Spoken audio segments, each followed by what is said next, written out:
All right, welcome back to The Explainer. Today, we are diving straight into a hard, inescapable economic reality of customer acquisition. Honestly, it's something most companies either completely ignore, or worse, they intentionally sweep it right under the rug. We're going to look really closely at customer acquisition cost, what we all know as CAC, and how a lack of internal structure can literally turn a sales team into human shock absorbers for, well, corporate laziness. Look, this isn't another breakdown of sales techniques. We're talking about commercial system design at its core and figuring out who is actually footing the bill to acquire a customer. So let's anchor this whole conversation on one foundational premise. Customer acquisition cost exists, period. It is basically the gravity of business. You know, you can't just close your eyes and pretend it isn't there, and it certainly doesn't just magically vanish because a company decides not to track it or refuses to pay for proper marketing and infrastructure. The fundamental truth we are unpacking today is that if your company refuses to pay that customer acquisition cost upfront, the cost doesn't go away, it just moves. And usually, it falls squarely onto the shoulders of the very people tasked with bringing in the revenue. To really see this, let's contrast two completely different realities. On one side, you've got a system built on intentional infrastructure. A serious company actually pays its CAC through positioning, educating the market, lead generation, designing a real funnel, pre-qualification, the whole CRM tracking shebang. But then, look at the broken path. When a company refuses to build that demand, when they refuse to educate the market or pre-qualify prospects, what actually happens? Well, all that missing infrastructure, all that unmitigated risk, it just collapses downward in this chaotic explosion. The company basically tosses a seller into the street or into a sea of cold inboxes and just points and says, hey, go find revenue. And you really have to notice how that massive weight of risk physical collapses down onto the seller inside that broken system. Because the lazy company is still paying its CAC, right? But they're paying it through the seller's actual life. The seller is the one paying with constant rejection, their personal time, overwhelming stress, emotional currency, tons of unpaid effort, and even damage to their own professional reputation. And they're doing all of this while facing immense pressure to perform inside a system that literally sets them up to fail. You guys, this isn't just a tough job. It is unpaid market education being dumped directly onto the most vulnerable person in the chain. Now, to put this into the broader context of the frameworks we've explored before, let's do a quick callback. You'll remember in V39, we tackled the problem of customer fit. We were essentially asking, who are we acquiring? Is our marketing buying the wrong customers? But today with V50, we are shifting the lens entirely. We aren't just asking who we are acquiring anymore. We are asking a much tougher question. When the company hasn't built the system, who is absorbing the acquisition cost and the system risk? It's a massive shift from looking at targeting errors to exposing internal risk transfer. But here's the catch. To even begin answering that question, we have to rely on a truth layer. We established in V49 that a company's internal data has to be impeccably clean. You strictly require measurable internal truth. I'm talking accurate numbers on leads, CRM usage, conversion rates. You need all of that before you can ever fairly diagnose commercial responsibility. Without that clean data, management is flying blind. They absolutely cannot distinguish between a seller who is underperforming and a commercial process that is just fundamentally broken.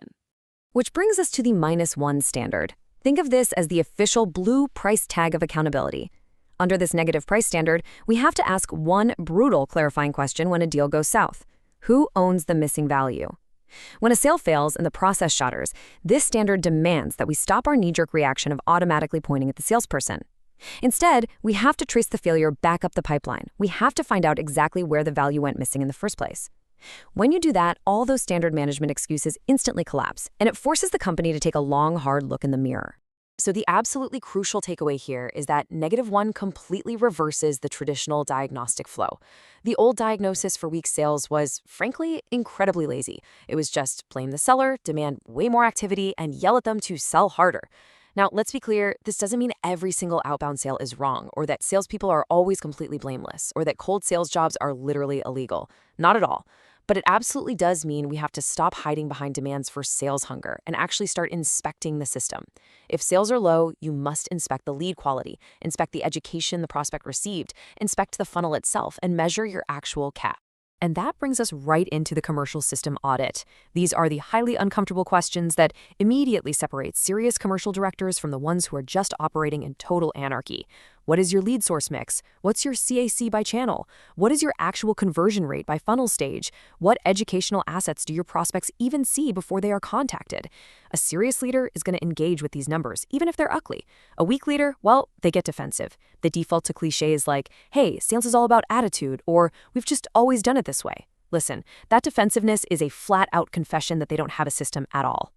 Which leads us to a quote that is absolutely central to our entire explainer today. Pressure without structure is not leadership, it is negligence. I want that to really sink in. Demanding revenue from a team while actively refusing to build the demand generation, the funnel, and the tracking systems they actually need to succeed, that is a massive failure of management. Calling an under-resourced, highly chaotic environment a hard sales culture is nonsense. It is just a convenient cover for operational negligence. Okay, so how do we fix this negligence?